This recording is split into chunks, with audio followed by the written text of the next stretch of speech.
नमस्कार प्यारे बच्चों, हिंदी की कक्षा में आप सभी का स्वागत है। आज हम हिंदी व्याकरण के एक नए उपविषय पत्र लेखन के बारे में पढ़ेंगे। प्यारे बच्चों, पत्र लेखन एक बहुत ही रोचक उपविषय है। आइए पढ़ते हैं पत्र लेखन के विषय में। बच्चों, हम अपने परिवार के लोगों, रिश्तेदारों, मित्रों को पत्र लिखते हैं और पत्रों के द्वारा हम अपनी बात उन तक पहुंचाते हैं।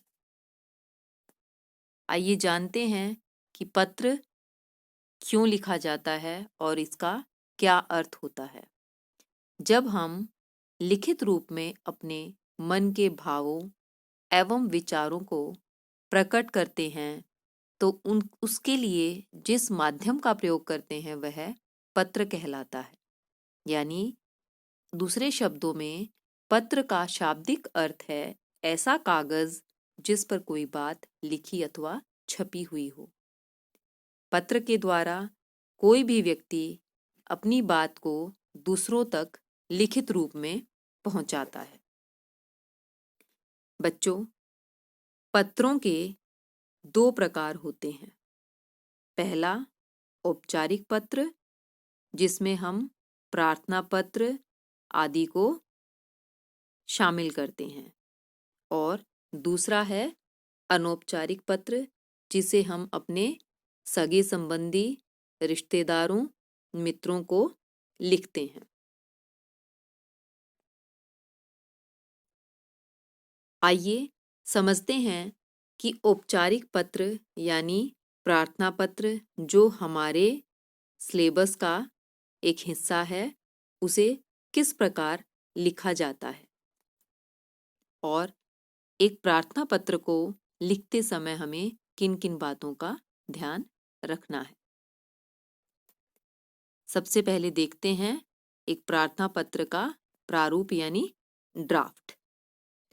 सबसे पहले हम लिखते हैं, यदि हमें कोई प्रार्थना पत्र लिखना है स्कूल के प्रधानाचार्य जी को, तो हम सबसे पहले लिखेंगे सेवा में। उसके पश्चात लिखेंगे प्रधानाचार्य जी। फिर हम लिखेंगे अपने विद्यालय का पता। उसके पश्चात दिनांक। फिर किस विषय पर हमें प्रार्थना पत्र लिखना है वह विषय लिखेंगे। उसके बाद संबोधन लिखेंगे, महोदय यदि कोई पुरुष है, और महोदया यदि आपके स्कूल की प्रधानाचार्य यानी प्रिंसिपल यदि कोई महिला है तो आप महोदय लिखेंगे। उसके बाद हम जो संदेश लिखना चाहते हैं, उस प्रार्थना पत्र में जो संदेश लिखना चाहते हैं उसे हम बहुत कम शब्दों में और बहुत सरल भाषा में लिखेंगे। इस बात का विशेष ध्यान रखना है कि पत्र का संदेश जो है वो बहुत सरल भाषा में होना चाहिए और स्पष्ट होना चाहिए। अंत में हम धन्यवाद के साथ संदेश को समाप्त करेंगे और उसके बाद आपका या आपकी आज्ञाकारी छात्र या छात्रा, यदि कोई छात्र है तो वो आपका आज्ञाकारी छात्र लिखेगा, और कोई स्टूडेंट गर्ल है तो वो लिखेगी आपकी आज्ञाकारी छात्रा, और अंत में अपना नाम व कक्षा। तो बच्चों, आपको आशा करती हूँ ये प्रारूप अच्छी प्रकार से समझ में आ गया होगा। अब मैं आपके सामने एक प्रार्थना पत्र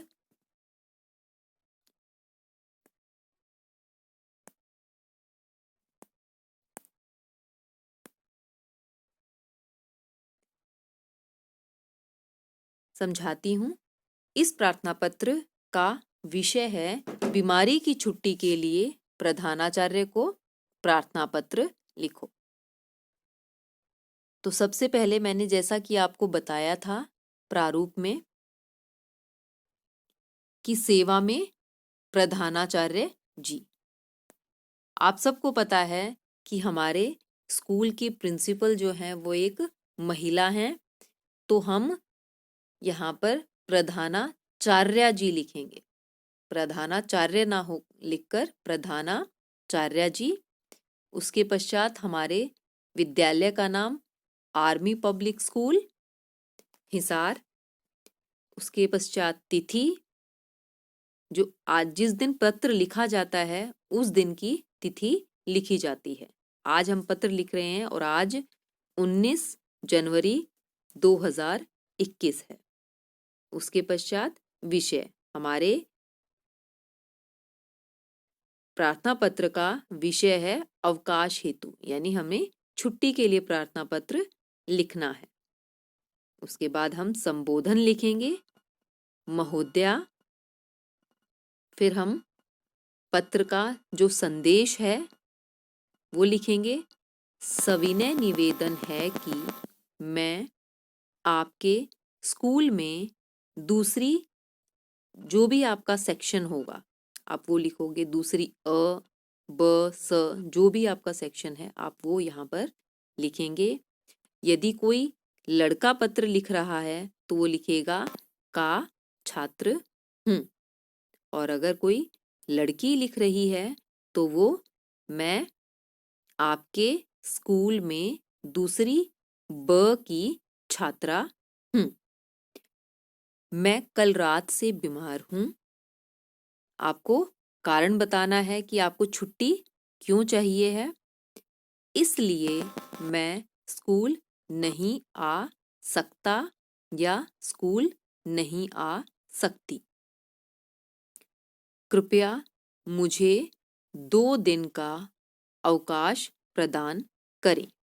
अवकाश छुट्टी के लिए प्रयोग किया जाता है बच्चों। तो 2 दिन की छुट्टी का प्रार्थना पत्र आपको लिखना है, तो आप उसको यहाँ पर ज़रूर मेंशन करेंगे जब आप संदेश लिखेंगे। कृपया मुझे 2 दिन का अवकाश प्रदान करें, आपकी अति कृपा होगी। बच्चों, आपको बिल्कुल भी कंफ्यूज नहीं होना है। ये कृपया जो है पहले वाला, जो इससे पीछे वाले वाक्य में आया था, वो कृपया रिक्वेस्ट है, और ये कृपा है जब आपको कोई हेल्प करता है तो आप उसके प्रति ओब्लाइज्ड होते हो, तो वो दैट इज कॉल्ड कृपा। आपकी अति कृपा होगी। अब आप धन्यवाद के साथ आपके प्रार्थना पत्र के संदेश को समाप्त करेंगे, और उसके पश्चात आप आपका आज्ञाकारी शिष्य या आपकी आज्ञाकारिणी शिष्या, उसके बाद आप अपना नाम लिखेंगे और आप अपनी कक्षा के सहित। तो इस प्रकार बच्चों, हमने बीमारी की छुट्टी के लिए जो प्रधानाचार्य को प्रार्थना पत्र लिखना है उसे समझा। आशा करती हूँ आपको अच्छी प्रकार से समझ में आ गया हो। धन्यवाद प्यारे बच्चों।